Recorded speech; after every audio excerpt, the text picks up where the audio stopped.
Pessoal, falta um minuto para a gente iniciar os trabalhos. Eu e a professora Laurete vamos estar coordenando essa sala aí de metodologias de ensino e aprendizado. Eu acho que a gravação começa daqui a pouco, né?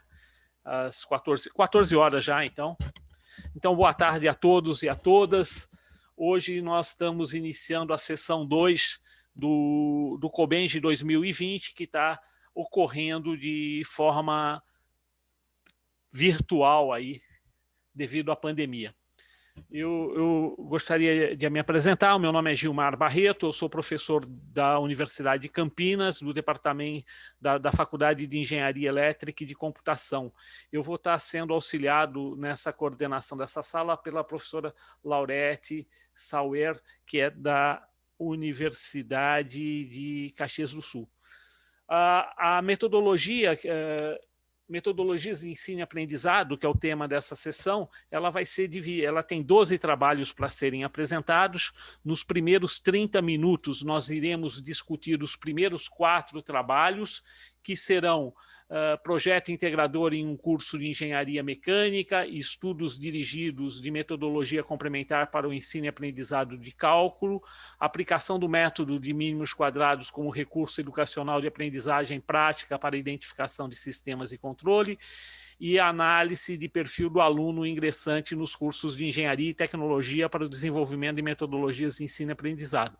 Então, nesses primeiros 30 minutos de discussão, nós estaremos fazendo perguntas, conversando com esses autores desses 4 primeiros trabalhos. Nos próximos 30 minutos, assim sucessivamente, mais 4 e depois 4. Eu gostaria de passar a palavra para a professora Laurete, ver se ela quer complementar alguma informação, senão a gente já começa a discussão dos primeiros 4 trabalhos. Professora Laurete, algum comentário? Apenas as boas-vindas a todos, uma satisfação redobrada para nós, que somos da Universidade de Caxias do Sul, apesar de não termos tido a oportunidade de recebê-los e abraçá-los e tomarmos um vinho juntos, mas felizes por termos encontrado uma forma de confraternizarmos e compartilharmos nossos ideais comuns, né, que são relacionados à educação e engenharia. Então, será um prazer participar junto com o professor Gilmar Barreto. Muito obrigado, professora Laurete. Então, vamos iniciar aí. Olha, o primeiro trabalho é o projeto integrador em um curso de engenharia mecânica. Eu acho que quem está na sala aí, o professor Edson, ele deve estar na sala. Professor Edson, se o senhor quiser se apresentar, fazer um breve resumo do teu trabalho aí, 1 ou 2 minutos, e eu já tenho 3 perguntas a respeito do seu trabalho aí, e assim a gente vai indo sucessivamente. Então, boa tarde a todos. Conseguem me ouvir? Estamos ouvindo bem, sim, professor Edson. Tá, eu sou o professor do Instituto Federal de Educação, Ciência e Tecnologia do Rio Grande do Sul, campus Ibirubá. Sou professor nessa instituição. E desenvolvemos, então, um trabalho interdisciplinar nas disciplinas de projeto mecânico e estágio do 9º semestre do curso, né, com desenvolvimento né, que envolveram, então, a metodologia de projetos de produtos industriais, que faz parte da ementa da disciplina de projeto mecânico, né?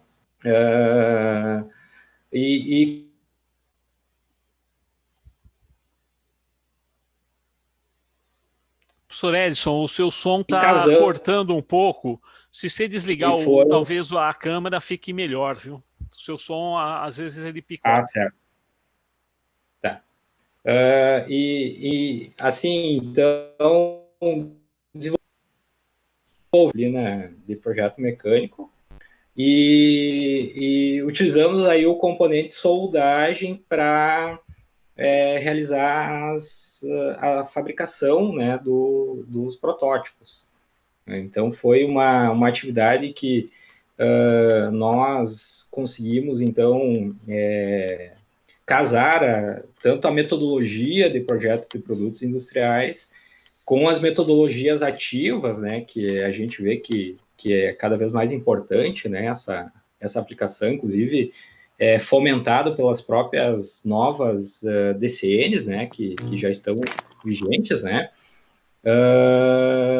e além disso, então, ao final do semestre também foi possível fazer uma apresentação desses projetos, do projeto integrador com toda a comunidade acadêmica, né? Inclusive também foi convidado para participar de uma banca avaliadora, um representante de uma empresa da região, gerente de engenharia, né? E também foi um momento, então, para socialização, né, com toda a comunidade acadêmica lá do campus e também um momento para integração com a própria setor industrial ali da região, né? Então, digamos, eu posso destacar como um dos principais resultados do trabalho realizado, né? Foi um trabalho realizado no ano passado, em 2019, né? Então, agora estamos muito gratos de poder socializar ele no Comente. Professor Edson, durante a apresentação, você fez toda uma revisão de várias metodologias ativas e de uma metodologia dialética, né? Exatamente qual metodologia você usou no teu projeto, ou foi uma composição de todas? Você podia falar um pouquinho sobre isso? Assim, na verdade foi uma composição de todas, né? A gente já vem estudando pelo nosso próprio atuação docente, né? Eu mesmo venho estudando um pouco sobre metodologias ativas e metodologias dialéticas em sala de aula, justamente também já visualizando o que traz as novas DCNs, né? Então, consideramos que isso é bem importante e é necessário, né, que o nosso fazer docente ele seja amparado por essas metodologias ativas, né? Então, e a metodologia dialética de sala de aula, ela, digamos assim, ela marca muito a questão do momento de expressão do conhecimento por parte dos alunos, né? Então, os estudantes, digamos assim, para ter para que o processo de ensino-aprendizagem seja completo, né, é importante a oportunidade ou é importante que o aluno tenha a oportunidade de expressar, né, o seu conhecimento adquirido, né?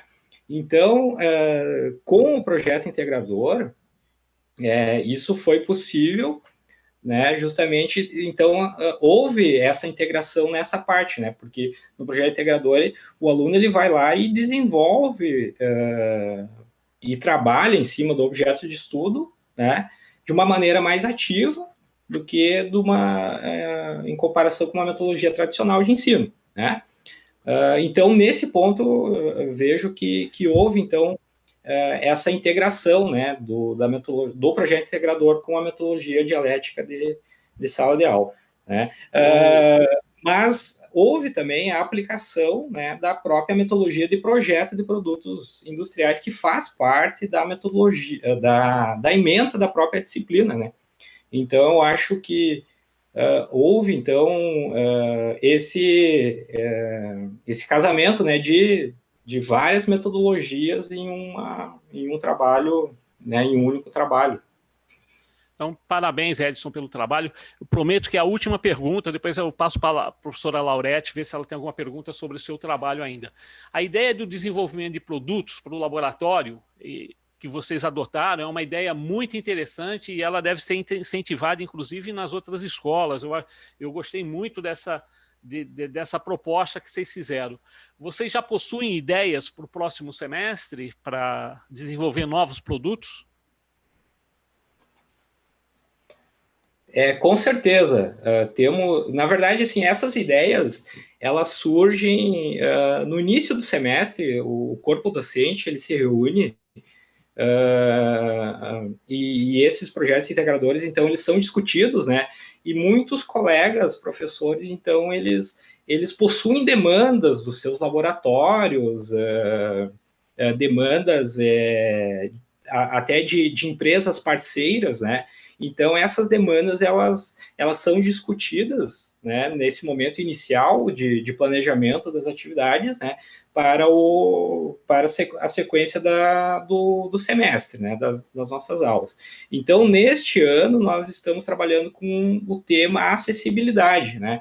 Então, como curso e como instituição, então, a gente gerou essa temática, né? E está, então, sendo desenvolvido esses projetos integradores nessa área. Obrigado, Edson. Professora Laurete, só tem alguma pergunta para o professor Edson aí? Eu gostaria de saber, só para complementar, não sei se falou no início, professor Edson, como estão fazendo com a restrição dos encontros presenciais? Sim, nós estamos com atividades pedagógicas não presenciais, né? E digamos assim, essas atividades mais de pesquisa, principalmente no projeto informacional, né? Onde elas são possíveis, então, do aluno executar de forma remota, né? Elas estão sendo trabalhadas dessa forma. Atividades que requerem, então, laboratório, de fabricação, de projeto mecânico. Então, como a gente não está tendo essas atividades presenciais, no momento elas não estão acontecendo, né? E a gente espera, então, uma possível retomada no próximo ano, né? Dar continuidade, então, aos projetos, né? Mas, no momento... nesse momento agora, o que é possível de ser feito está sendo feito de forma remota. E o que não deixa de ser, não deixam de ser atividades de aprendizagem ativa, porque requerem envolvimento intelectual, não é mesmo? Na modalidade remota, talvez até um envolvimento maior do estudante, né, nessas pesquisas e nessas outras atividades que podem ser promovidas. Com certeza, com certeza. Isso acaba, nesse ponto, colaborando assim, para a autonomia do próprio estudante, né? Claro que sempre com a orientação do corpo docente, né? Mas nesse ponto, acho que é uma oportunidade de desenvolvimento dos próprios discentes, né?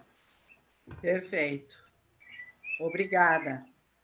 Eu que agradeço. Eu gostaria de perguntar para a sala se alguém tem alguma pergunta para o professor Edson, para colocar aí no chat e a gente estaria respondendo.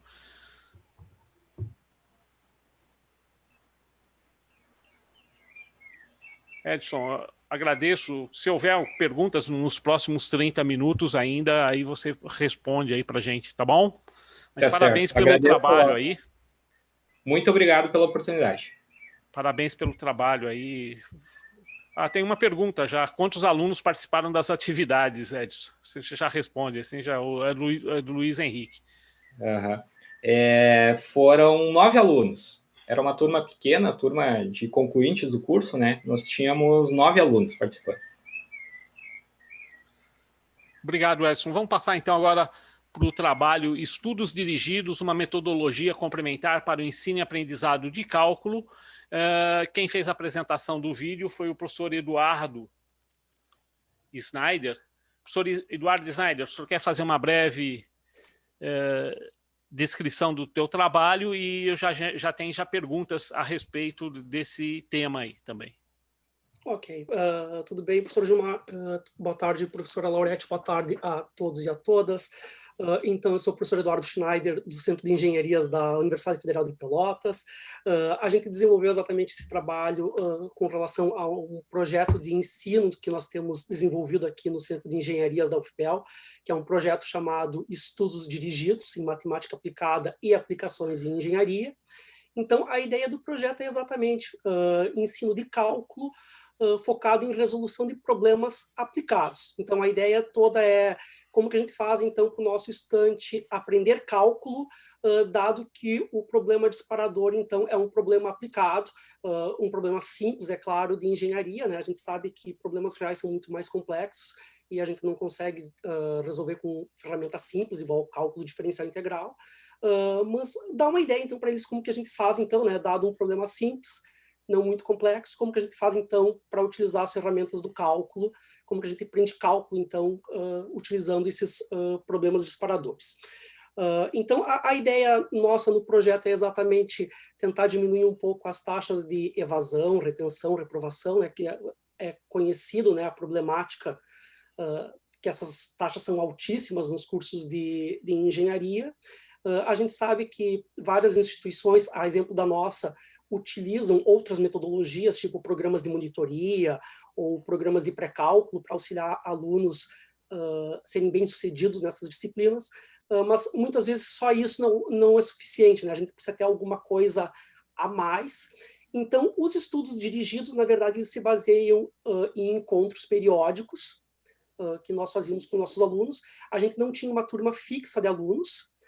Eu estou até já, acho que, aproveitando para responder um pouco sobre o que já foi perguntado ali no site, né? Tipo, a gente não tinha turmas fixas, tipo, todos os encontros eram independentes, os alunos de todas as turmas eram convidados a participar. Nesses encontros, em geral, era seguido um roteiro de estudos. Basicamente, o roteiro de estudos se baseava na apresentação de um problema pelo professor, que conduzia o estudo dirigido, uma certa metodologia era estudada, né? Era desenvolvido um passo a passo para abordar certos tipos de problema, né? Para atacar certos tipos de problema, e logo em seguida, então, a turma, né, de estudantes era reunida em pequenos grupos, onde esses pequenos grupos podiam tentar, então, e em geral conseguiam aplicar de forma bem sucedida a metodologia desenvolvida pelo professor, na verdade. E depois, num último momento, era feito, então, um fechamento, onde eram, como que eu vou dizer, eram coletadas as informações dos grupos, as soluções eram discutidas, então, como que os grupos tinham resolvido o problema utilizando o cálculo.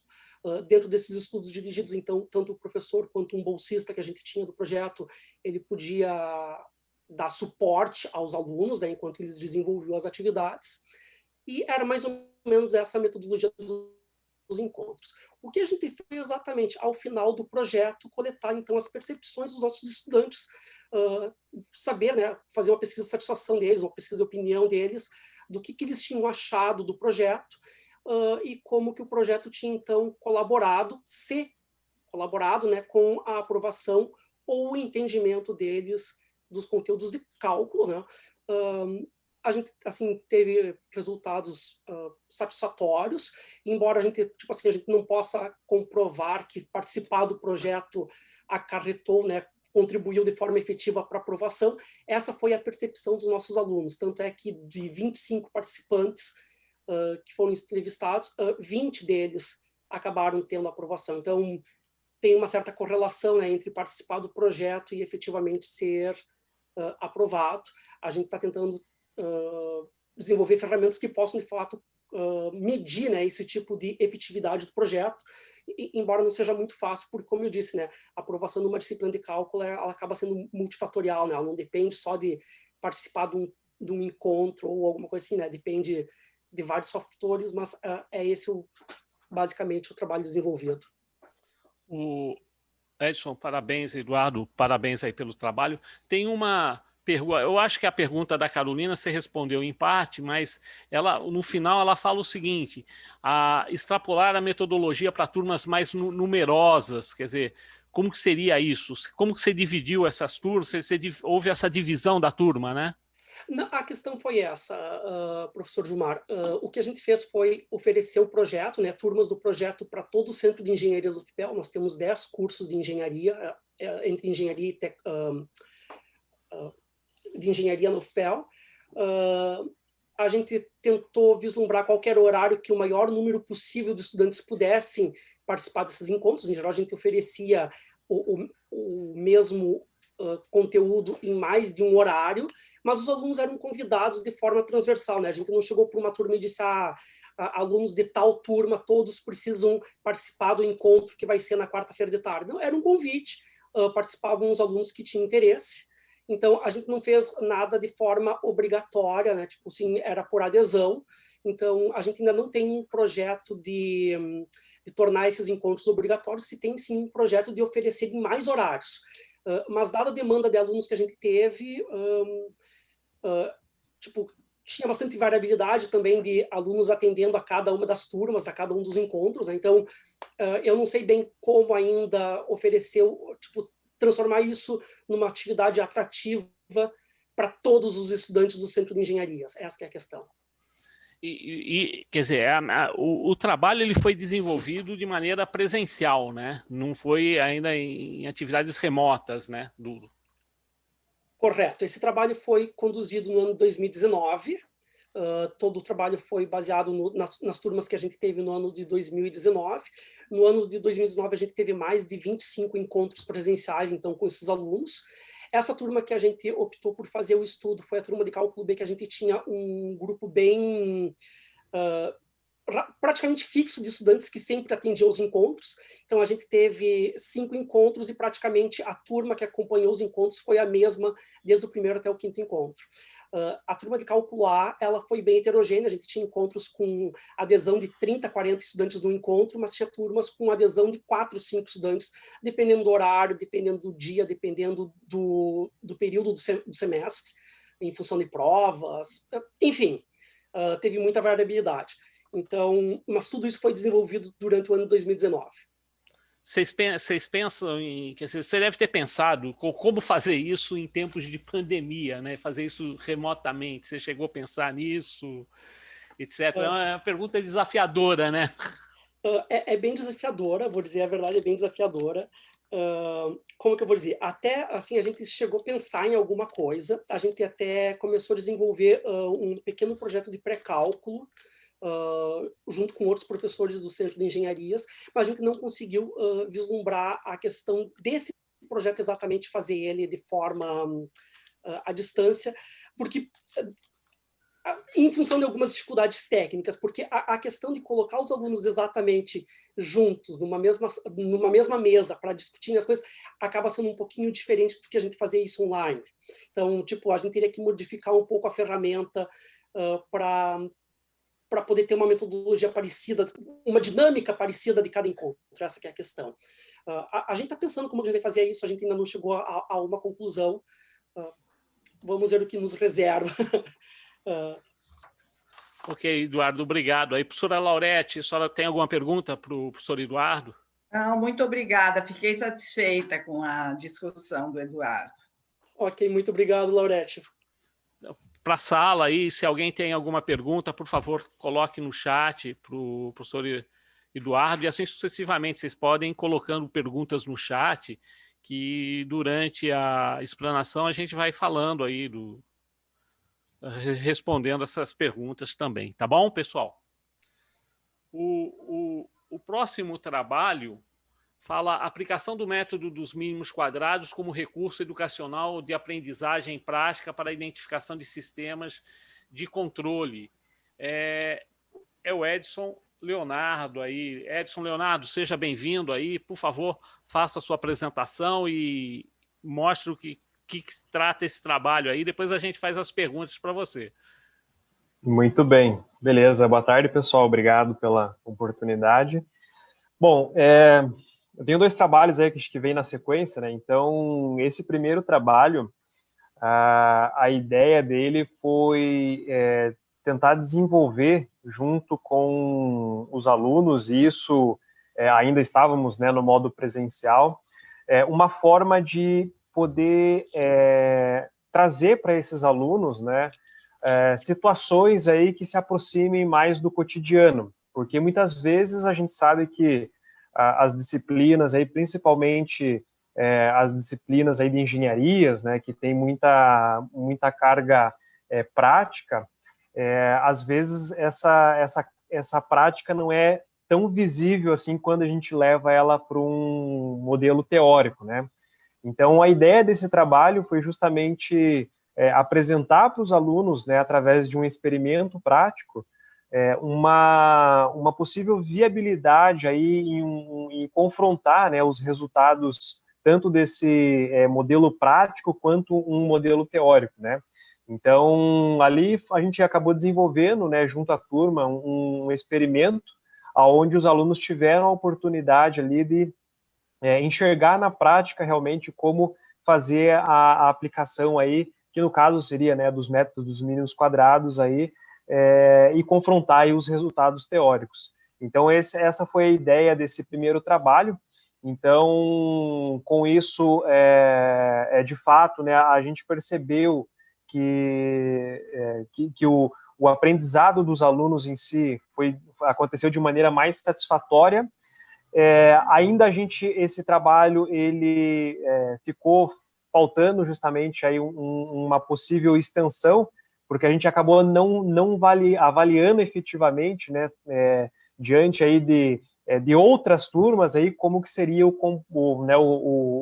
os resultados aí e poder confrontar esses resultados. Então, a princípio foi realmente numa única turma, então a gente não teria mais dados, porque depois entrou aí esse momento que a gente, né, vive atualmente, e aí com isso, né, fica de repente faltando ali saber se essa aplicação aí ela poderia ser facilmente estendida aí para outras turmas, né?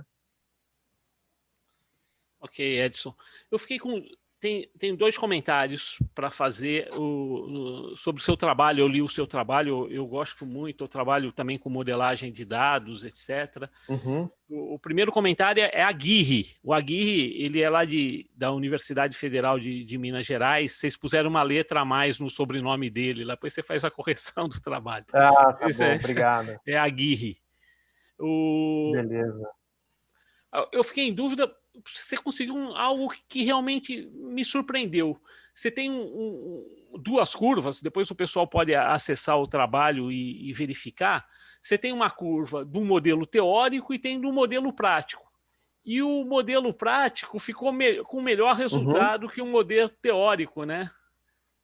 Eu achei muito legal isso.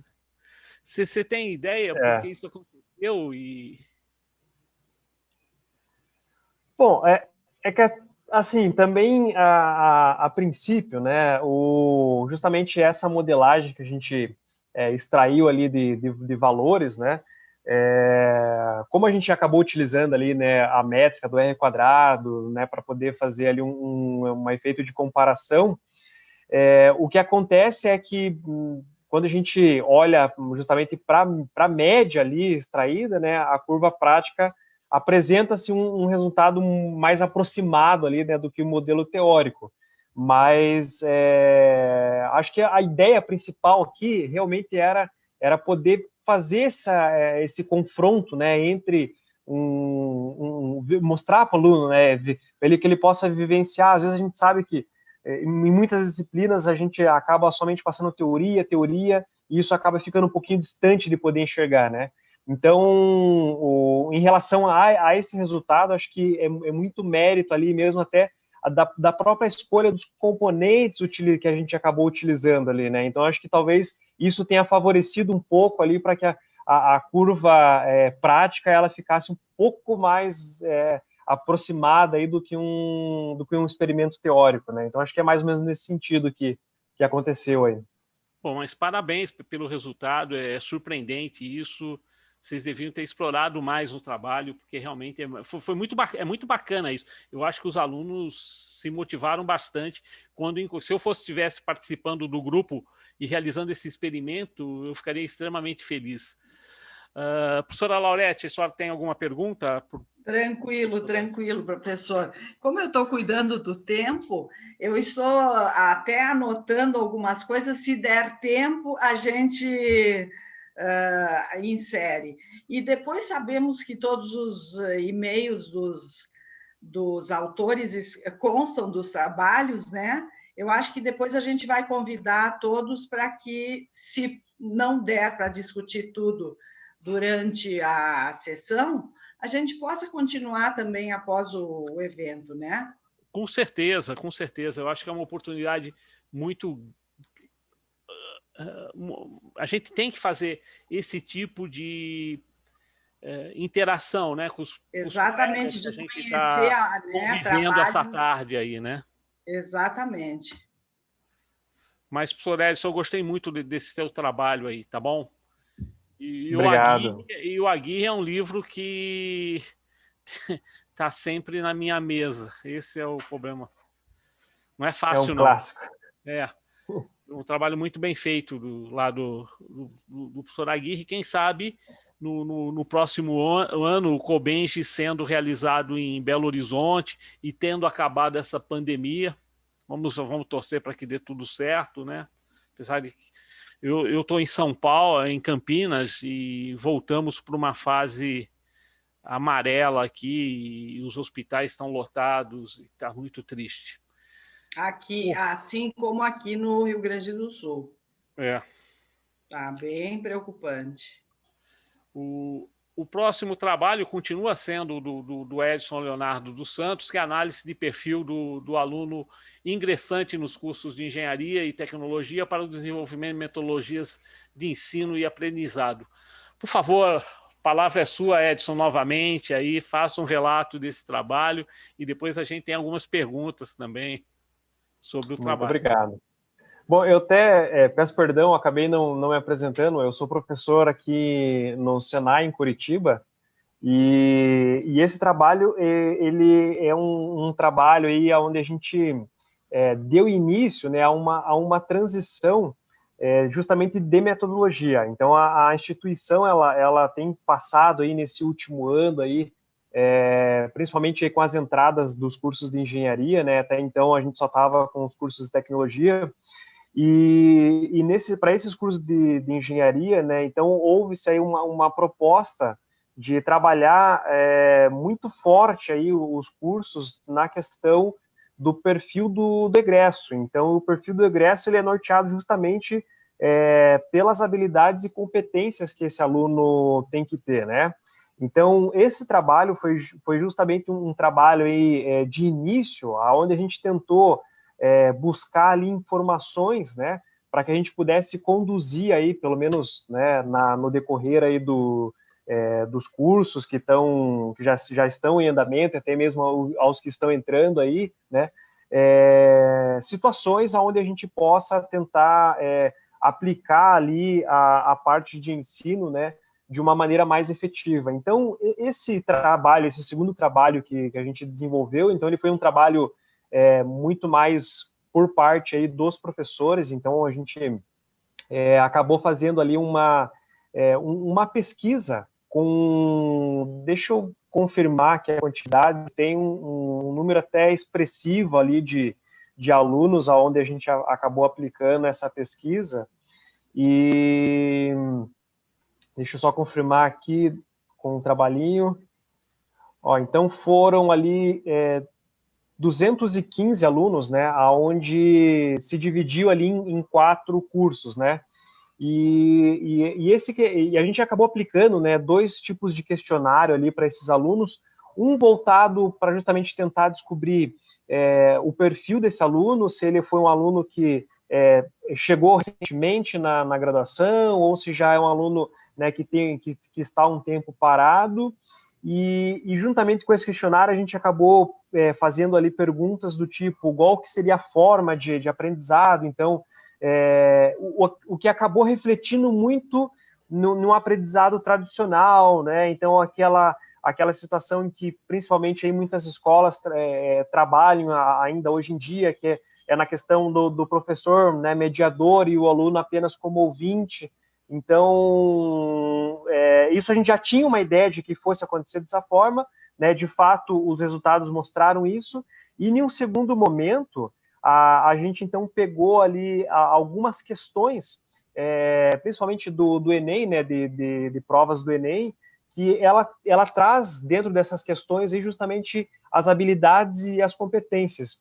E aí, a gente, em cima desse questionário, a gente conseguiu observar como foi um questionário aplicado ali na primeira semana de entrada, primeiro mês, vamos chamar assim, de entrada dos alunos, a gente conseguiu visualizar ali que algumas habilidades, principalmente pelos alunos que acabaram, se formaram recentemente, né, e logo entraram na graduação.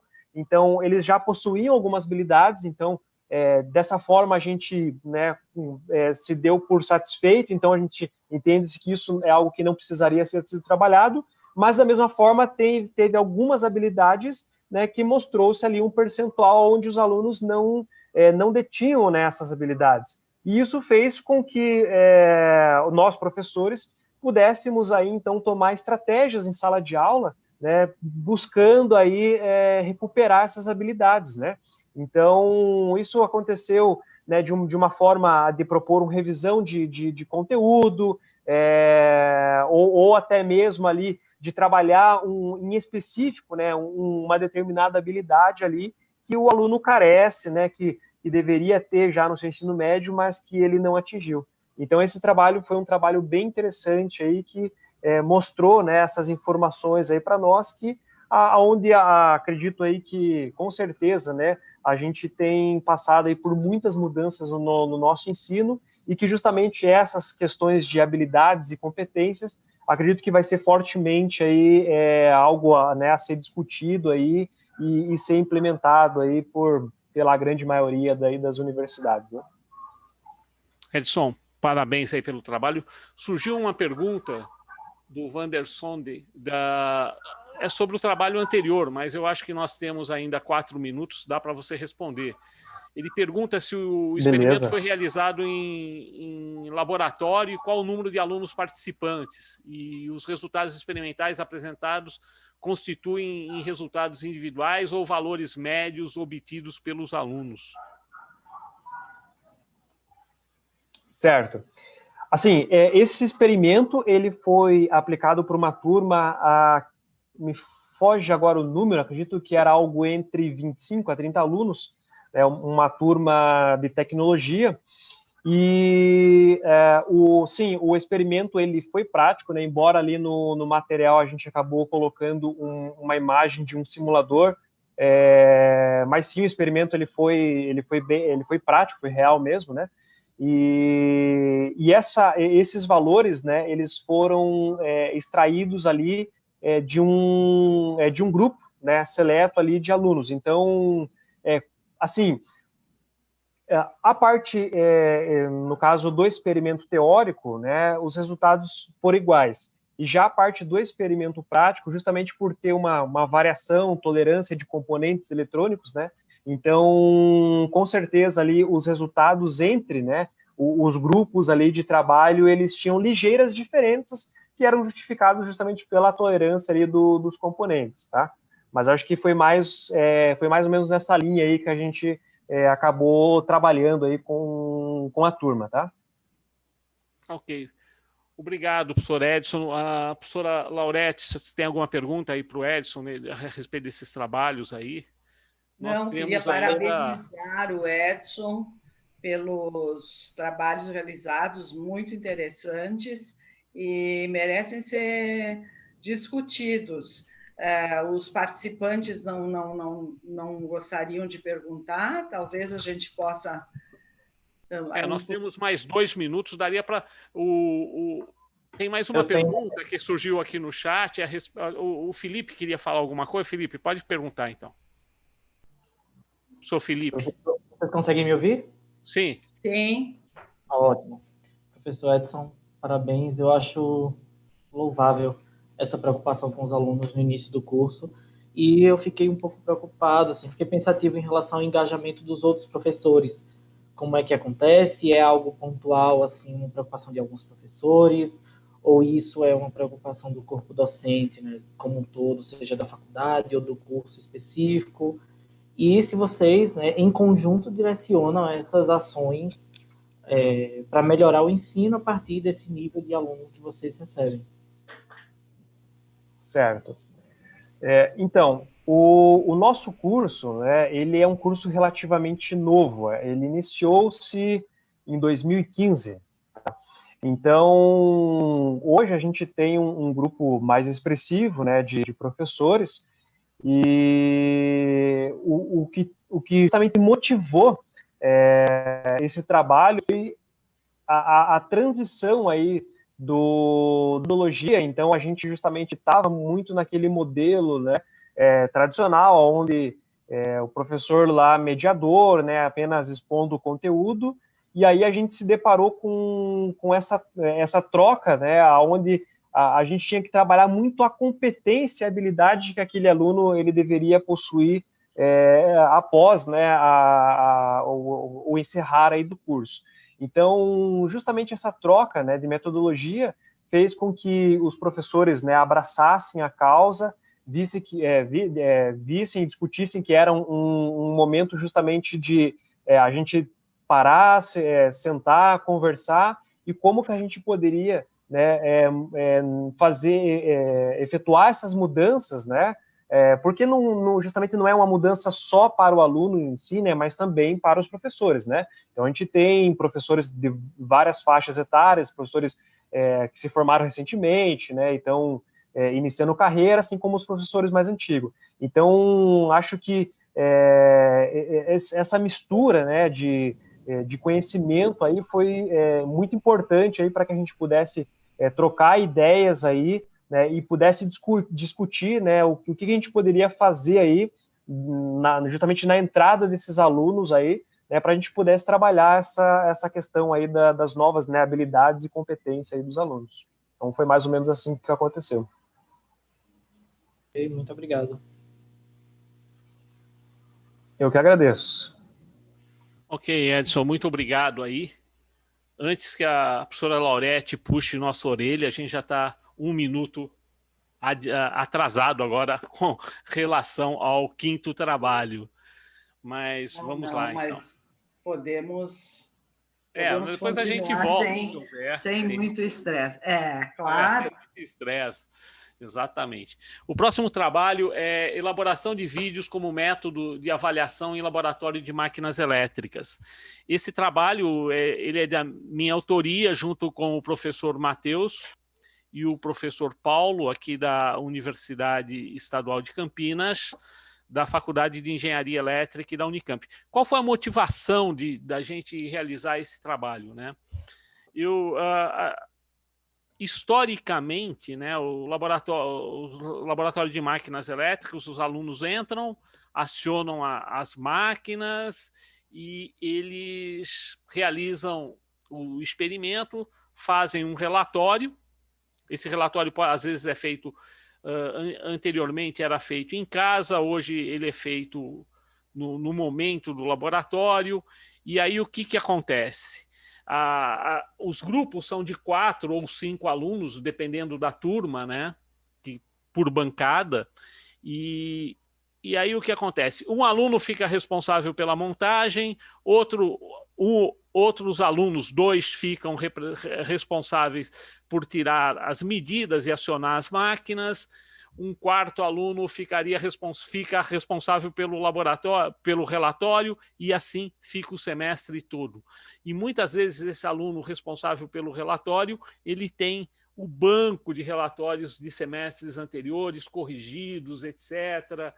E aí a hora que esse aluno está fazendo o relatório, os outros estão no celular, no WhatsApp, falando com a namorada, e isso incomoda muito o professor.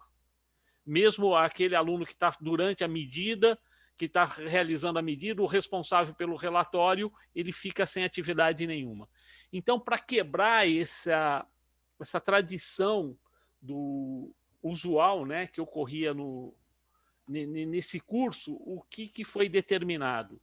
Os alunos, eles têm que filmar o experimento, eles não sabem o que eles vão ter que apresentar no início da próxima aula. No início da próxima aula, eles têm que apresentar um filme de 3 minutos sobre uma parte do experimento. Essa parte do experimento que ele tem que apresentar, ele vai só saber no final da aula, que é sorteado entre os alunos qual o tópico que ele vai ter que fazer o vídeo. Outro detalhe, o tópico que ele vai fazer o vídeo, às vezes o vídeo é feito com 2 alunos ou 1 aluno, e esse sorteio ocorre em toda a turma. Então, esse aluno ele vai estar convivendo com um colega que eventualmente fez o experimento no outro grupo. Isso cria uma uniformidade da avaliação e do ambiente da turma. Não vai ter aquele aluno bom que sempre faz o relatório e vai tirar 10 na turma. Esse aluno ele pode cair eventualmente em outra turma, etc. Como os alunos não sabem qual a parte do experimento que eles vão realizar, eles têm que ficar o tempo todo com o celular ligado, fotografando e filmando o experimento de maneira integral. Dessa maneira, você evita que os alunos fiquem trocando mensagens com o celular, etc. Aí parte as pessoas, mesmo os colegas, a gente discutiu esse método com muitos colegas e falaram, não, mas vocês vão tirar o relatório escrito dos alunos. Não, e aí é importante os alunos saberem escrever, desenvolver escrita.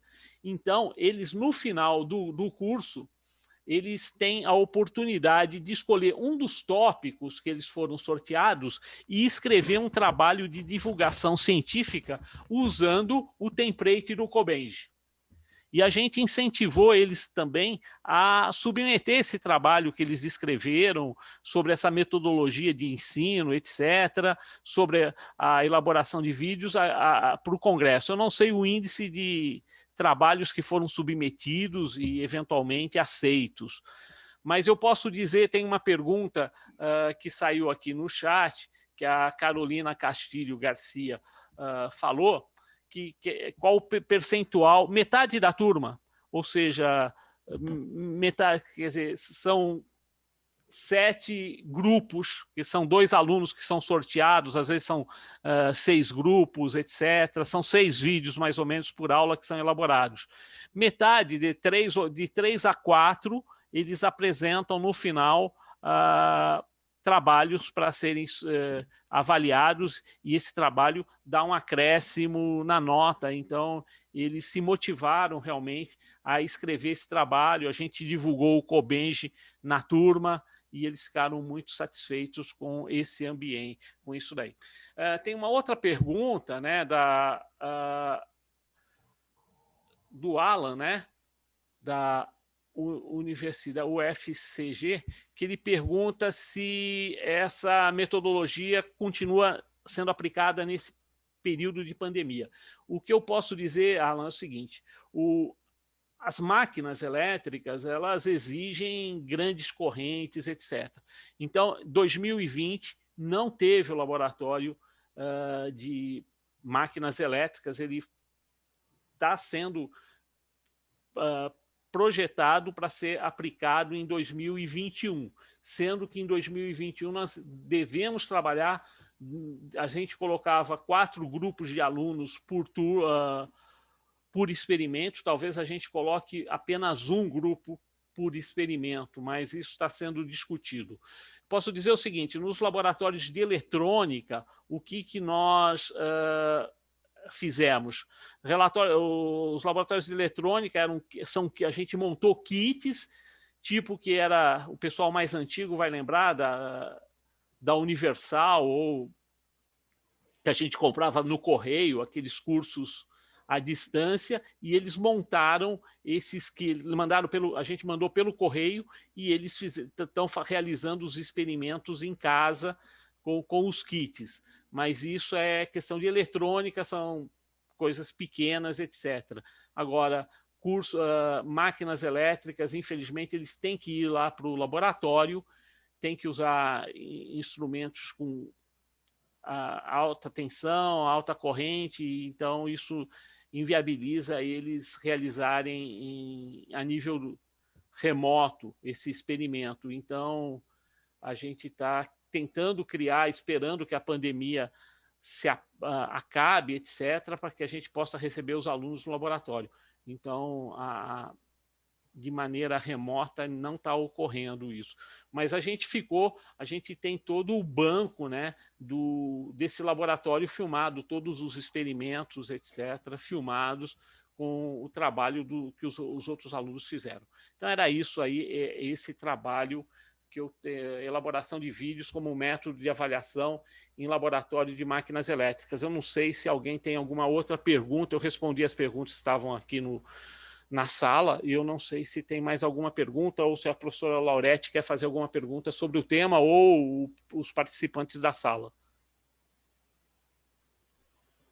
Professora Laurete, alguma pergunta sobre o tema? Eu gostaria de assim, elogiar a iniciativa, especialmente quanto ao incentivo aos estudantes de escreverem e a estratégia utilizada de fotografarem e filmarem, porque isso não deixa de ser uma estratégia para o desenvolvimento de competências de que tanto se fala hoje em dia, né? E que nós temos que, como professores, também aprender a utilizar. Estratégia muito interessante, incentivá-los a escreverem, a participarem, né, de forma ativa. Muito bom o trabalho e acho que serve, a ideia é perfeita para outras disciplinas também, professor.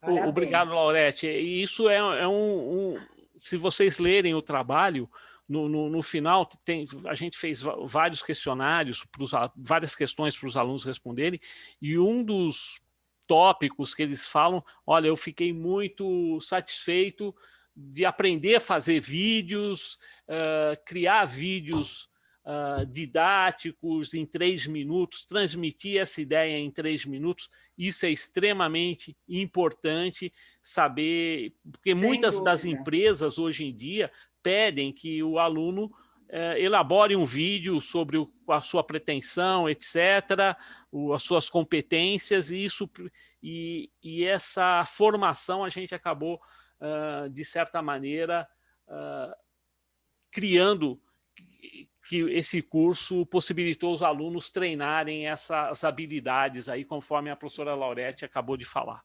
Além de mantê-los ocupados, ocupados com o telefone celular que eles tanto, né? Eles não largam, né? Não largam, Então, mas era isso aí. Se alguém tiver alguma outra pergunta, senão a gente passa para o próximo trabalho. Então, podemos passar para o próximo trabalho, que é a aplicação de metodologias ativas no ensino superior, o uso do GBL direcionado ao ensino de conceitos sobre mercado e regulação de energia elétrica. O Volney está por aí? O autor do trabalho, um dos autores do trabalho,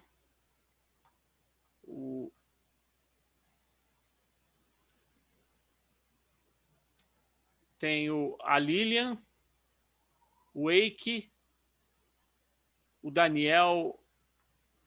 Alguém está presente? E seria Volney que iria apresentar, né? O Volney não está presente. É o Volney que estaria apresentando. O Volney, eu ia dar um puxão de orelha nele, né? Os vídeos que ele gravou, um tem 25 minutos, o outro tem 30. Mas era devagar, era de professor para professor, não ia... Claro, claro. Não ia pegar do pesado, não, Volney. Você podia ter aparecido. Não tem nenhum representante aí. Mas eu posso comentar alguma coisa sobre esse trabalho, esse primeiro, eu não sei se vocês leram, mas eles criaram um jogo para desenvolver esse mercado de regulação de energia elétrica. E aí eu lembrei que no Cobenji de Joinville, um dos melhores trabalhos foi sobre jogos da indústria do álcool, que foi feito por uma professora lá de Bebedouro, eu não vou lembrar o nome agora, teria que acessar os anais do Cobenji lá de Joinville, mas ela montou uma série de jogos de tabuleiro. E a ideia aqui do Volney com os seus colegas que fizeram esse jogo, eles fizeram um jogo de tabuleiro. E a minha pergunta que eu iria fazer para ele diz no trabalho que construir um jogo de tabuleiro não é tão difícil, etc. Eu queria que ele desse a receita para a gente. Eu não sei se alguém consegue falar sobre isso na sala, mas é muito interessante o trabalho que eles fizeram aí. Mas é uma pena eles não estarem presentes aqui na sala para comentar esse trabalho. Alguém chegou a ler ou tem algum comentário sobre esse trabalho? Do Volney? Não. Professora Laurete, a senhora tem algum comentário sobre esse... Não teria. Quem sabe deixamos para, tivermos oportunidade de comentar, né? Ou se eles chegarem mais tarde aqui na sala, pode ser aí que a gente pode voltar. Seja possível comentar junto com eles, né? Exatamente. O próximo trabalho é potencialidades e desafios do ensino híbrido aplicado às disciplinas do ciclo básico dos cursos de engenharia. A professora Marcele e a professora Márcia, não sei se elas estão aí presentes. A Marcele está, estou vendo aqui. Marcele, a palavra é sua. Por favor, comente um pouco sobre o seu trabalho. É uma síntese, né, Marcele? Os aspectos mais importantes, relevantes,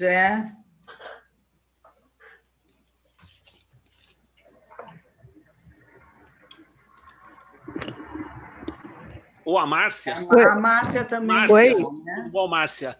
Boa tarde. Oi, tudo bom, Gilmar? Boa tarde. Tudo bem. Boa tarde, professora Laurete. Boa tarde. A minha outra parceira de trabalho, acho que ela está aqui, mas eu não sei se ela conseguiu. Ela está tímida. Também. Estamos todos um pouco, né, por conta dessa nova questão de se apresentar por meio de câmeras, então ainda é uma novidade para a gente, né? Para todos, Márcia, não se preocupe. Estamos todos no mesmo... É verdade. No mesmo dilema. Bom, eu vou descrever um pouco do nosso trabalho, né? Na verdade, a intenção inicial desse trabalho era tentar identificar, né, as questões do ensino híbrido, né, a questão mesmo da aplicação das metodologias ativas num novo contexto, né, num novo cenário, até porque eu não me apresentei, mas eu sou estudante de engenharia de produção lá da Unirio, né, aqui no Rio de Janeiro, e eu também possuo formação em letras, né, sou licenciada em letras. E essa ideia do Combenge de agregar essas questões das metodologias, ela é muito favorável, porque eu, como estudante de engenharia, eu penso que muito dos meus professores, por não terem a formação pedagógica dentro da área, talvez deixem um pouco a desejar em algumas questões que os alunos precisam efetivamente assim, interagir dentro dos cursos, né? Bom, o nosso trabalho fala um pouco da questão do ensino híbrido sobre a metodologia de uma revisão bibliográfica sistemática, no sentido de... A gente fez um apanhado de 56 artigos dos anais do Combenge entre 2017 e 2019, né, que buscassem a metodologia do ensino híbrido, né? E aí a gente fez um recorte até conseguir 12 artigos que focasse no uso do ensino híbrido, né, das metodologias ativas nas disciplinas dos ciclos básicos, né? Então, principalmente, que é aí onde a gente tem maior preocupação, nós, enquanto alunos, temos mais dificuldade, e, no caso, os professores sofrem com a questão da evasão dos alunos nas disciplinas de cálculo, física, química, etc.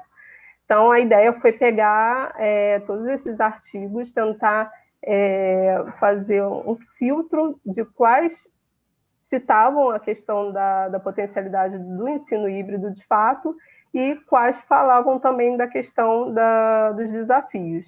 Então, no final, né, os resultados a gente encontrou muito mais, né, no quesito potencialidade, na questão de ajudar os alunos, né, na redução da evasão nessas disciplinas.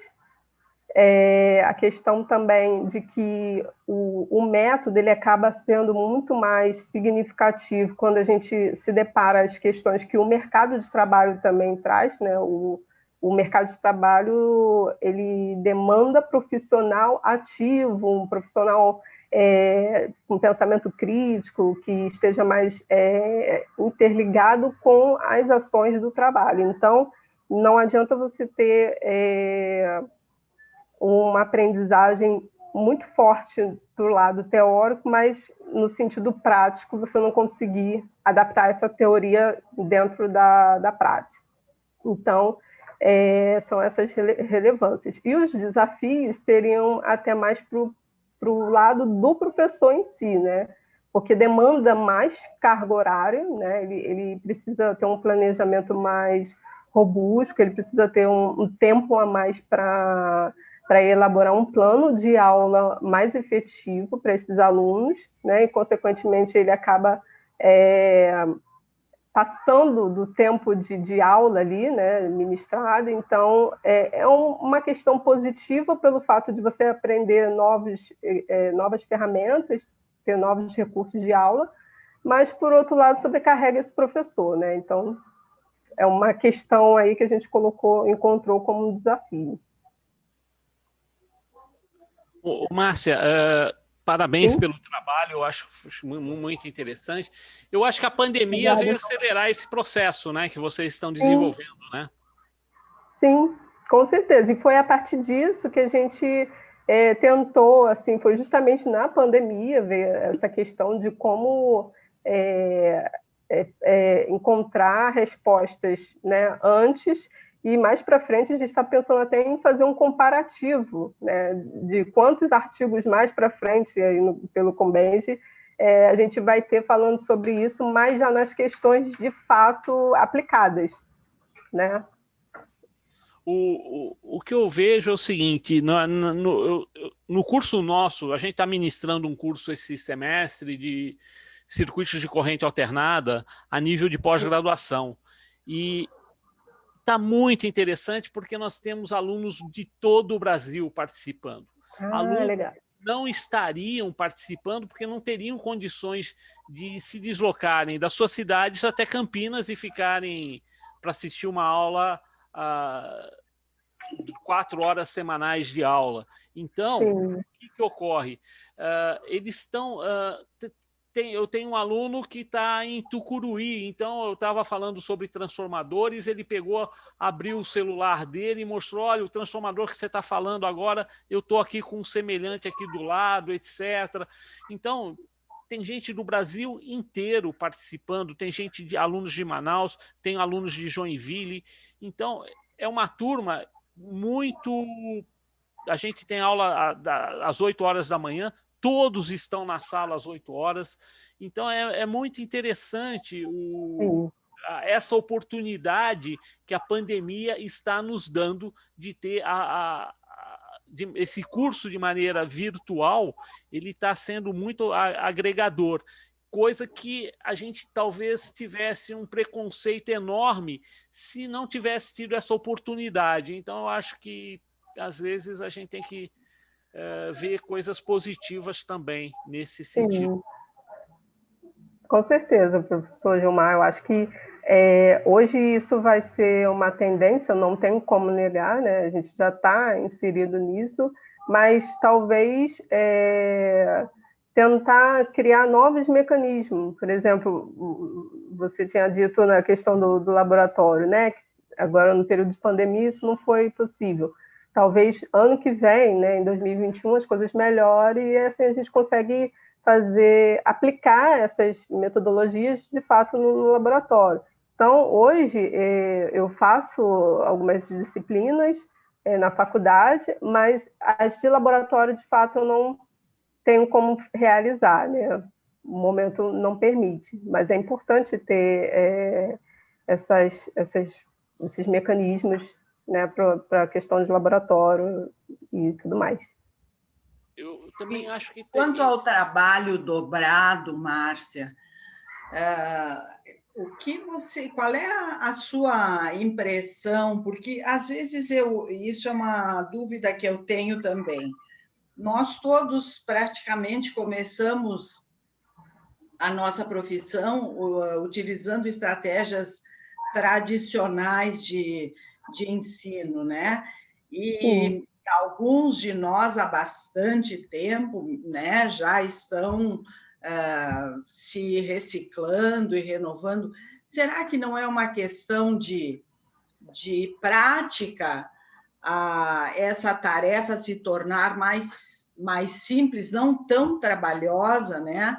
Porque toda vez que você muda de metodologia, você tem trabalho dobrado, mas depois as coisas, né, passam a ser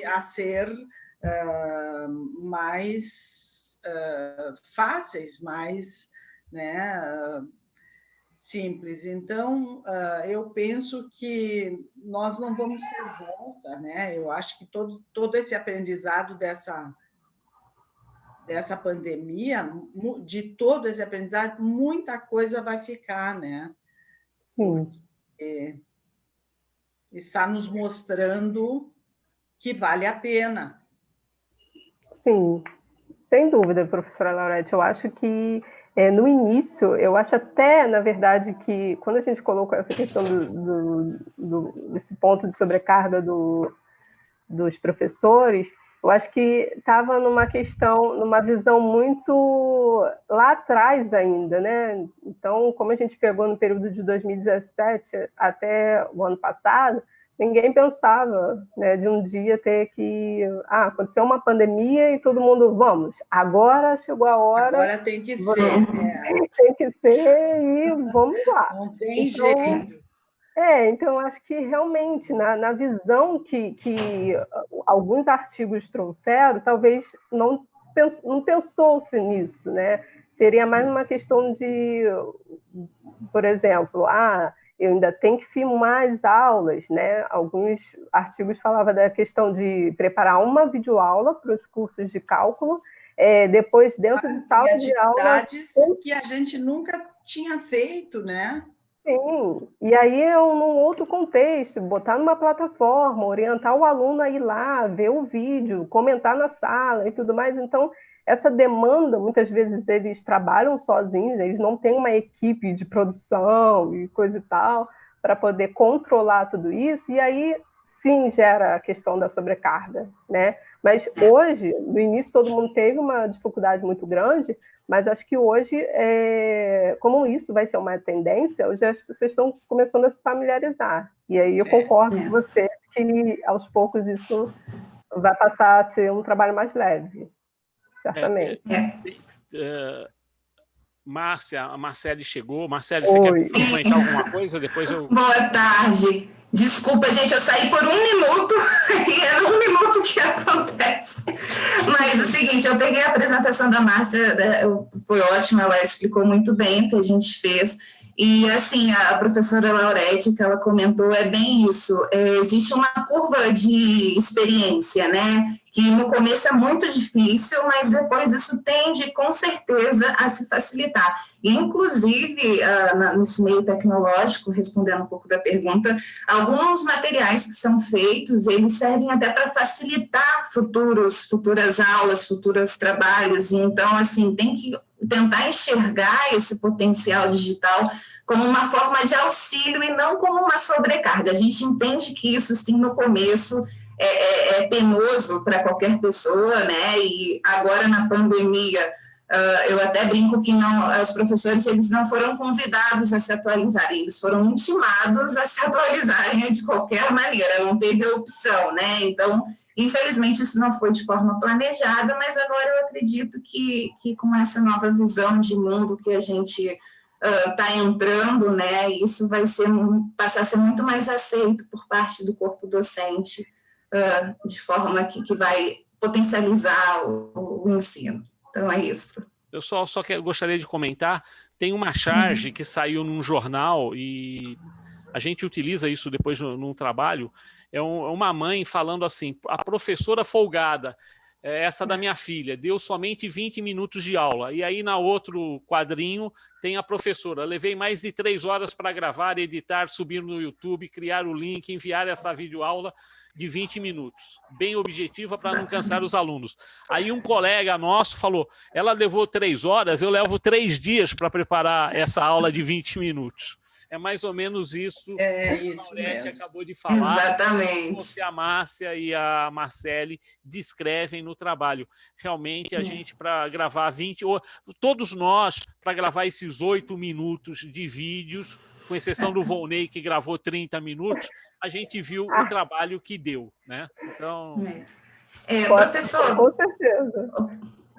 Eu só queria destacar mais um pontinho para a gente levar aqui para a discussão, é a questão da revisão sistemática da literatura, que a Márcia comentou, que foi a nossa metodologia.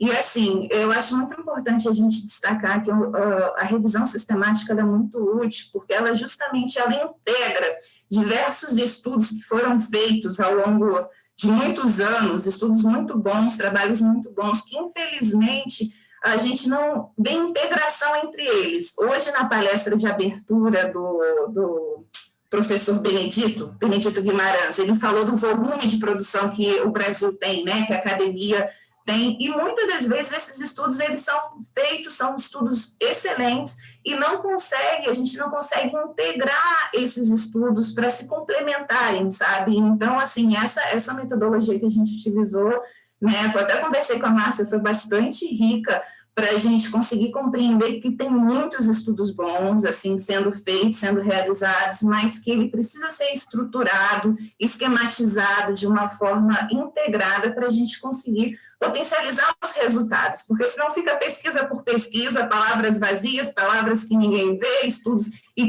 material muito bom, que precisa dessa integração. Então, eu só queria ressaltar esse ponto para a gente rever um pouco essa forma de fazer pesquisa e adotar essa metodologia como um potencial tipo de estudo. É só isso. Tem uma pergunta do Eduardo Schneider para a Márcia, se tem alguma disciplina ministrada de forma remota ou híbrida em 2020, se sim, quais as potencialidades que você pode notar como presentes nas atividades desenvolvidas? Bom, eu faço engenharia de produção, né? Então, atualmente eu encontro dificuldade numa disciplina que ela é bastante prática. Quando ela é ministrada presencialmente, a gente utiliza os laboratórios da informática, né? E o nome da disciplina é modelos estocásticos. Ela tem muitas particularidades de fórmulas, de aplicação pelo Excel, mas eu acho que a dinâmica como ela está sendo dada, talvez não está impossibilitando a coisa ficar mais clara. Então, acho que a questão de videoaulas, acho que a questão de uma monitoria fora do horário, né, uma monitoria à distância, assim, numa sala separada, né, mesmo que seja uma sala virtual. Então, acho que isso seria uma potencialidade para essa disciplina, né? Porque o professor também precisa se adaptar, precisa se acostumar às novas realidades. Então, ele ainda está numa metodologia tradicional e ele ainda... Opa! O que houve aqui? Opa, desculpa, porque ficou tudo preto aqui para mim. e ele ainda tendo uma dificuldade. Então, acho que a potencialidade em si seria a questão de vídeos, ele mesmo gravando vídeos para a gente e disponibilizando, e além de uma monitoria. Acho que, pelo menos nesse ponto, assim, inicialmente, né? Já que todo mundo está se adaptando ainda. Ok. Obrigado, Marcele e Márcia, pelo trabalho. Parabéns aí pelo excelente trabalho. Laurete, você quer complementar alguma coisa nesse trabalho? Reforçar os parabéns. Muito bom o trabalho, valeu a pena. Isso. O Felipe está levantando a mão. Felipe, Obrigada, uma pergunta rapidinho, porque a gente já está em cima do horário para os outros trabalhos. Ok, vamos lá.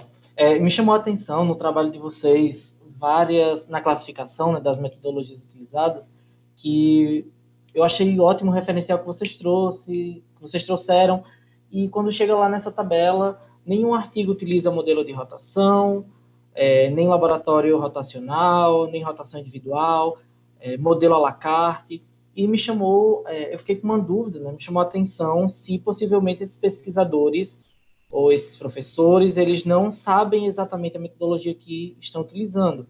E se quando vocês categorizaram esses artigos, né, vocês identificaram isso, assim, não, ele está falando aqui que aplicou tal método, mas não foi bem isso, na verdade foi um outro, porque isso aí já daria margem, né, para a gente ter uma noção se esses professores têm utilizado corretamente as metodologias.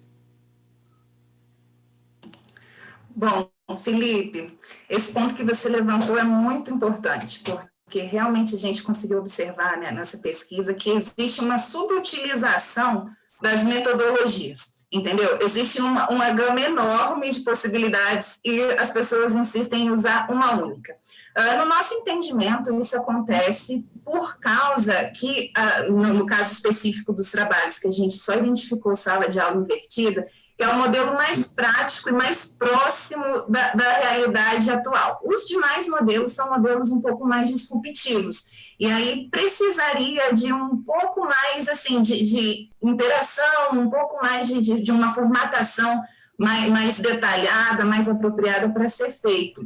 E aí a gente ainda acha que assim, uma escala de inovação opta sempre pela opção mais próxima do que é o atual, que no caso foi a sala de aula invertida. E em relação ao desconhecimento desses possíveis métodos para se utilizar, isso realmente eu acredito que acontece. A gente não investigou esse ponto específico no nosso trabalho, mas na nossa percepção, na minha percepção, ainda existe uma falta de orientação assim, muito grande em relação a esses métodos. Tanto que a gente levantou no trabalho que o ensino híbrido ele tende a dois extremos, ou aquelas pessoas que acham que ele vai resolver o problema da educação, e aqueles que acham que não é nada mais do que ver um videozinho e ir para a sala de aula assistir, que isso é ensino híbrido.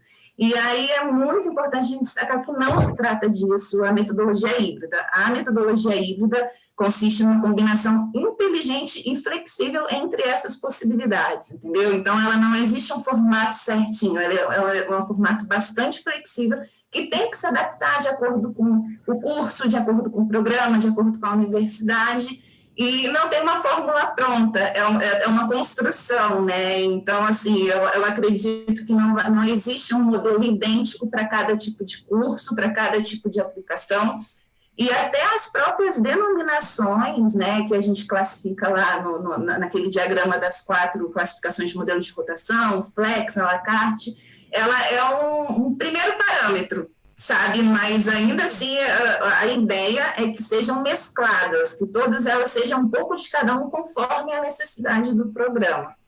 Eu espero que eu tenha respondido a sua pergunta. Não sei se é isso, se a Márcia quer complementar alguma coisa. Não, obrigado, Marcele. Acho que você respondeu sim. Eu vou... Obrigada. Você conversa depois fora da sala com a Márcia e com a Marcele, porque a gente tem mais 4 trabalhos para serem apresentados e tem tempo para ser respeitado aqui. Desculpa ter que cortar aqui. Se houver no final tempo, a gente volta aí para conversar com o Felipe, com a Márcia e com a Marcele. Mas parabéns pelo trabalho.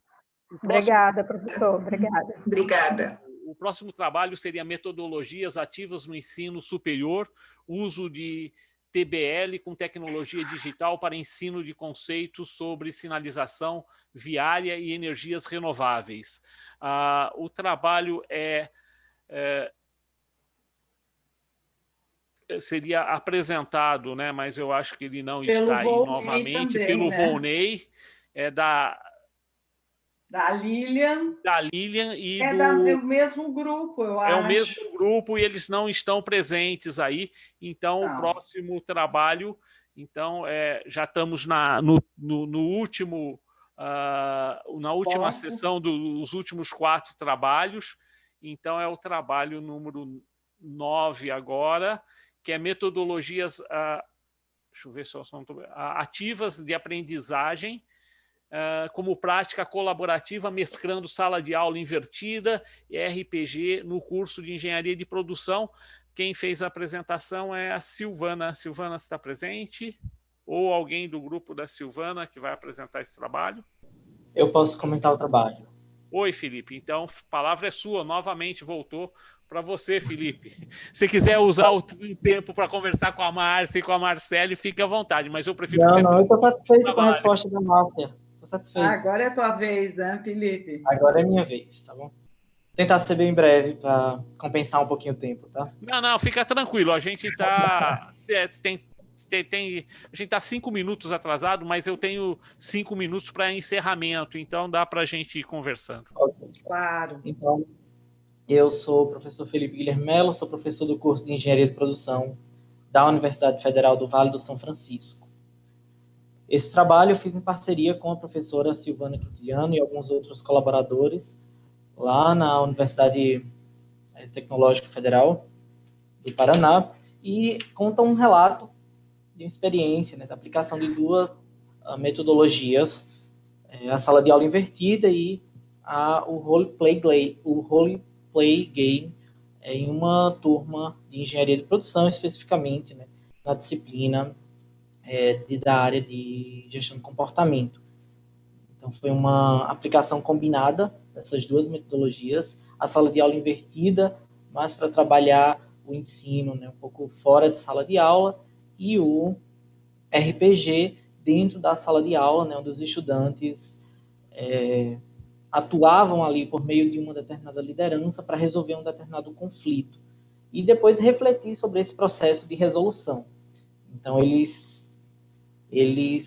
desenvolvem papéis dentro daquela gestão de conflitos, avaliam o comportamento do líder e o papel deles dentro daquela situação, né? Como eles reagem, considerando o conteúdo que já foi passado, visto anteriormente, né, por meio da metodologia de sala de aula invertida, que é estudado na disciplina, e a parte prática mesmo ali, deles resolverem aquela situação, problema. Foi uma turma de 9º período, 42 alunos participaram da atividade, e a gente observou no final, né, que eles veem a atividade, a utilização dessas metodologias de forma muito dinâmica, acreditam que conseguem aprender mais dessa forma, justamente por conta dessa dinâmica no ensino. Uma coisa que nos chamou a atenção também foi a necessidade de dosar isso aí ao longo do curso, né? Foi uma aplicação bem específica em um determinado tópico de ensino da disciplina, gestão de conflitos, e já demanda bastante dos alunos, demanda bastante dedicação. Então, uma aplicação, né, durante todas as disciplinas do mesmo semestre sobrecarrega muito aluno que está numa fase de final de curso, trabalho de conclusão, estágio muitas vezes. Então, ao invés de ajudar, às vezes acaba dificultando um pouco mais o aprendizado. E a gente também conseguiu observar que essa utilização das 2 metodologias atende um pouco mais essa heterogeneidade dos alunos na turma, né? Alguns aprendem um pouco mais olhando o material antes da aula, e quando chega na aula eles conseguem consolidar mais o conteúdo. Outros, dentro da sala de aula, sentem a necessidade de voltar lá no material. Então, vai atendendo aí os diferentes estilos de aprendizagem, conforme a gente usa as metodologias de forma combinada, como alguns outros trabalhos já sugeriram aqui nessa sessão, que me deixa muito feliz de todos estarem tendo essa percepção. No geral, essa é a ideia do trabalho. O Felipe, eu tenho uma pergunta. Na conclusão do trabalho, vocês falam o seguinte: pode-se concluir que existem ainda muitas alterações a serem feitas nos currículos dos cursos de engenharia, tendo em vista que esses foram formatados para o método tradicional de sala de aula. Você poderia dizer qual uma dessas alterações você priorizaria? Vamos lá. A redução da carga horária por semestre.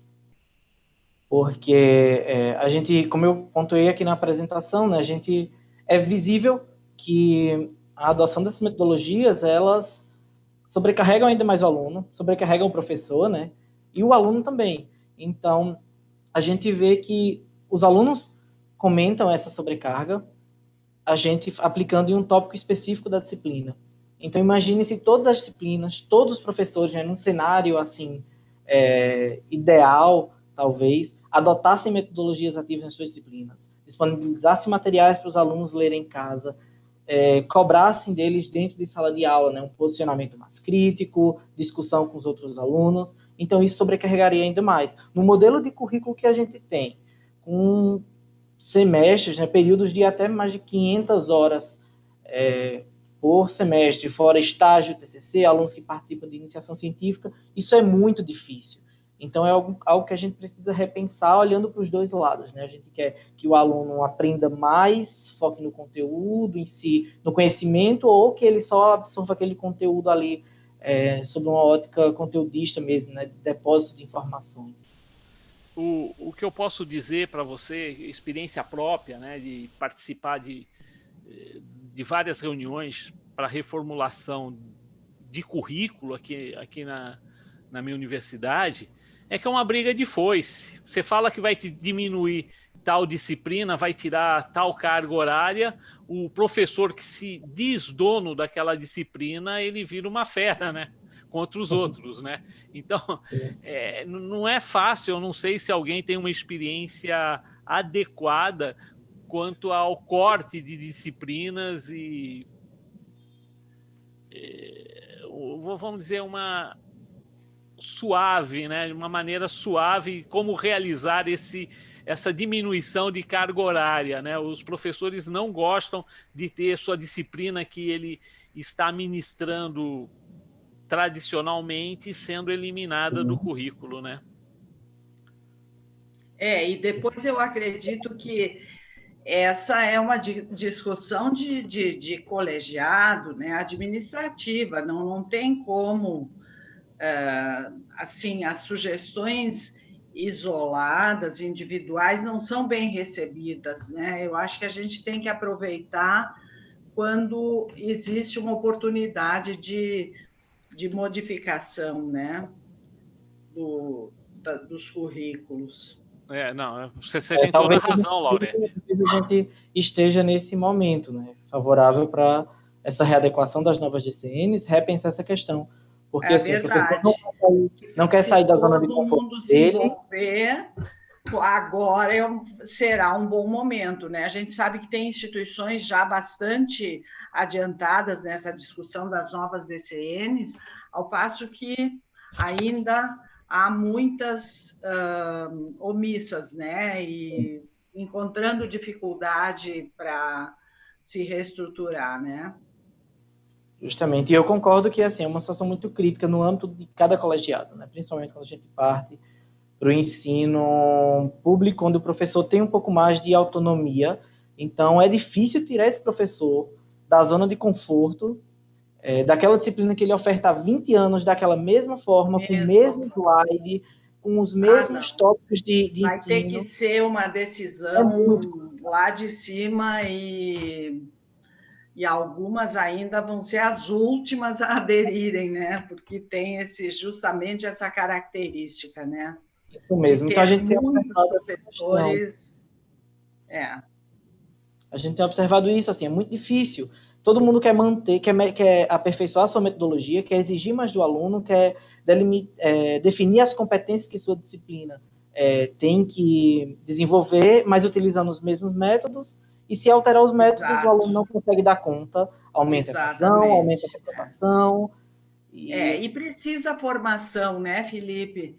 Não adianta. Eu acredito que a formação continuada, nós precisamos estar sempre atentos, né? É algo que nenhum de nós está dispensado, né? Nós temos que, porque as novas metodologias, elas não são assumidas assim de um dia para o outro, ou de uma aula para outra, né? É um aprendizado para nós também, como professores, né? Foi o que eu quis incitar lá no comentário do trabalho da Marcela e da Márcia, porque sala de aula invertida, todos os anos elas encontraram vários trabalhos, então me parece muito que é assim, meu colega está usando uma sala de aula invertida, eu vi no plano de disciplina, vou colocar no meu também, vou fazer aqui uma sala de aula invertida, às vezes sem nem entender aquilo de forma suficiente para poder fazer uma aplicação que traga resultados positivos para o processo de ensino-aprendizagem, e às vezes isso a gente vê nas publicações, pega um artigo para ler, um artigo para avaliar, e você pensa, poxa, isso aqui poderia ser melhor delineado se o professor, a professora tivesse conhecimento de fato sobre essa metodologia. Claro, com certeza. Obrigado, Felipe.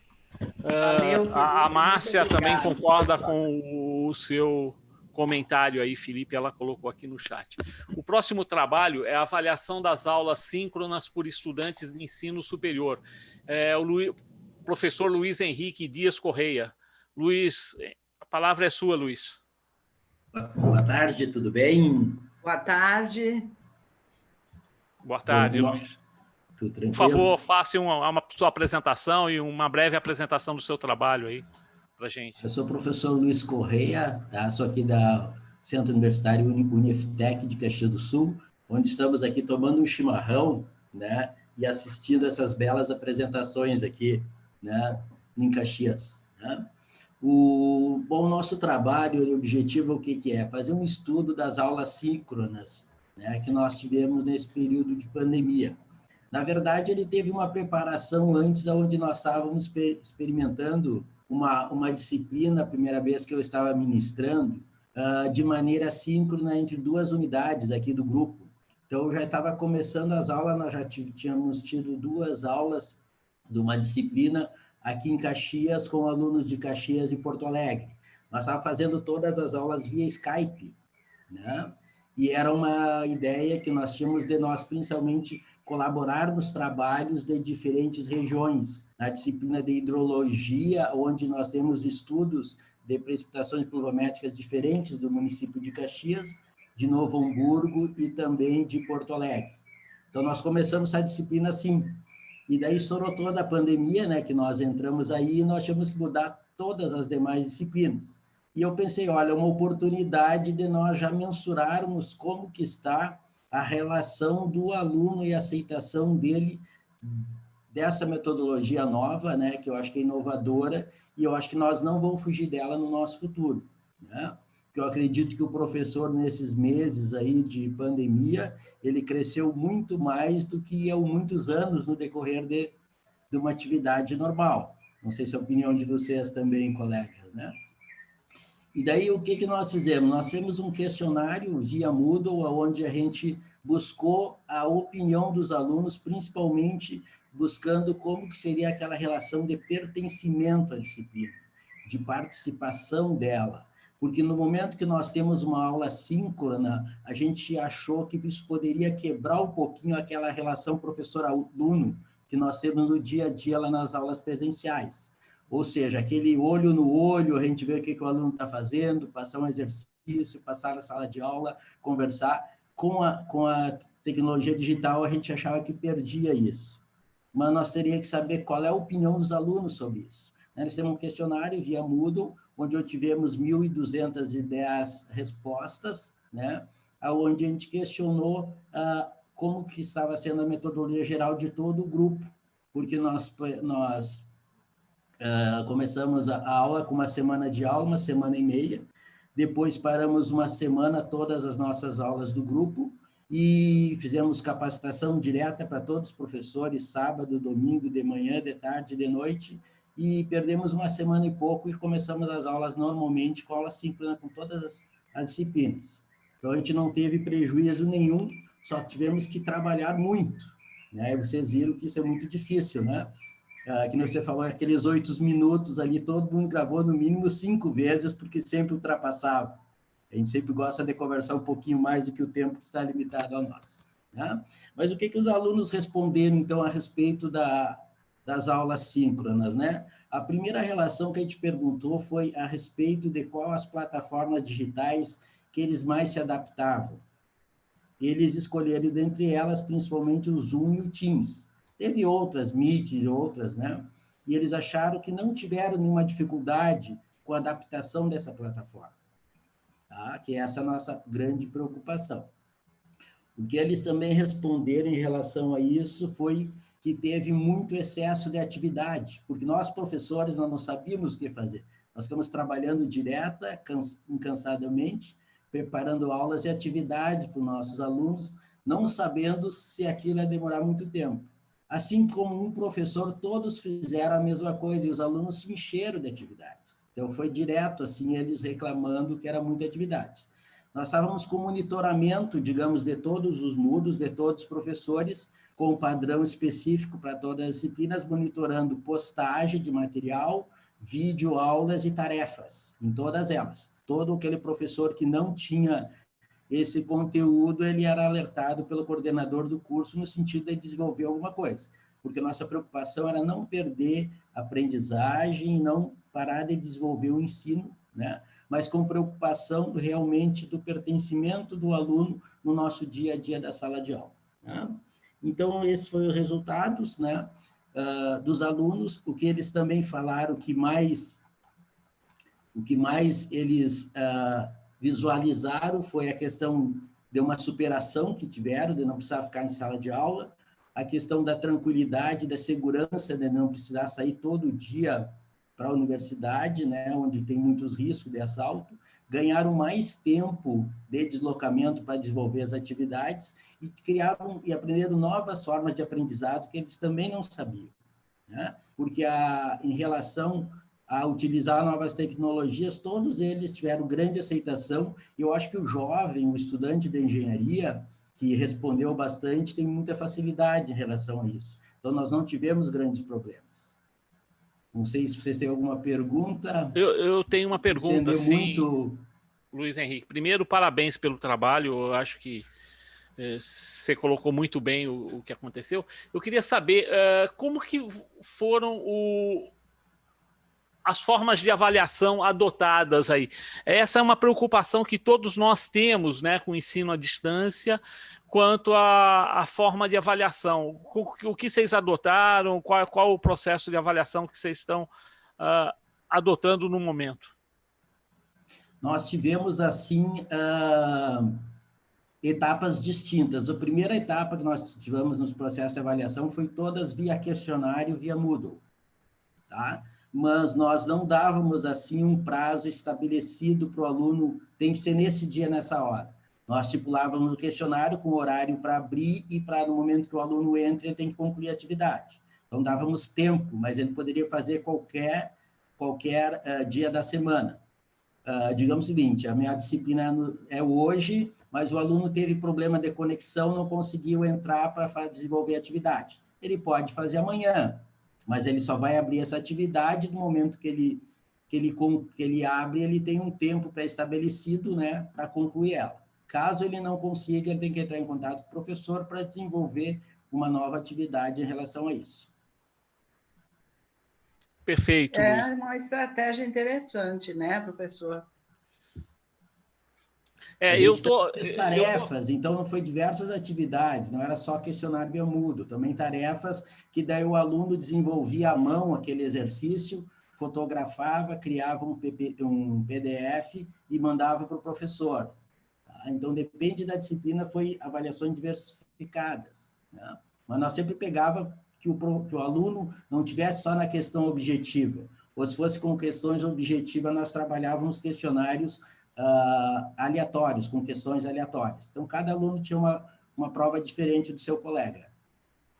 Só que deu muito trabalho para nós professores, né? Isso é muito salutar, fazer provas aleatórias. O Moodle tem essa opção de trocar os números, e aí cada um não vai responder, eles vão ter que fazer as contas, etc. Mas, Luiz Felipe, parabéns pelo trabalho, eu acho que é extremamente útil, etc., e com certeza vai ser útil para outras instituições de ensino e outros locais aí. Alguém tem alguma pergunta para o professor Luiz Henrique? Por favor, se alguém tiver alguma pergunta, coloque aí no chat e a gente disponibiliza aí. Eu gostaria de saber, professor Luiz Henrique, qual é a disciplina, foi um conjunto de disciplinas que foram envolvidas ou uma única? Nesse questionário, nós pegamos todas as disciplinas das engenharias. Ah, sim. Deu 1.210 alunos respondendo em todas as nossas unidades. Então, nós pegamos o grupo todo. Significativa.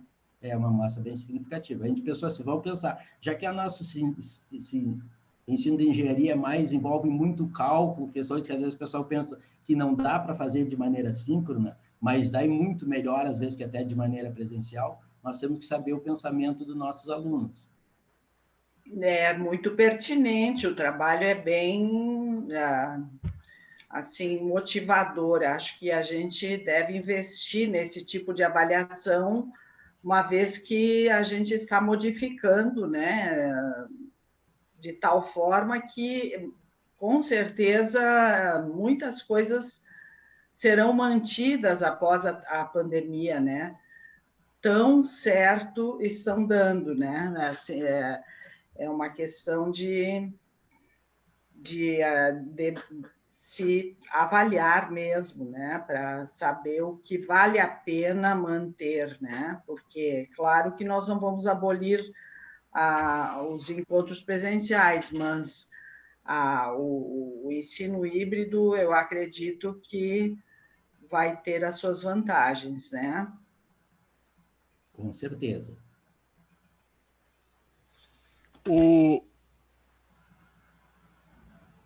Perfeito, professor Luiz Henrique. O próximo trabalho é Introdução à Eletrônica Digital usando FPGA. Melriane ou Marcel, eu acho que nenhum dos dois estão presentes aí, né, no momento. E o último trabalho seria Aprendizagem baseada em problemas, uma metodologia de análise da viabilidade econômica para a instalação de sistema fotovoltaico.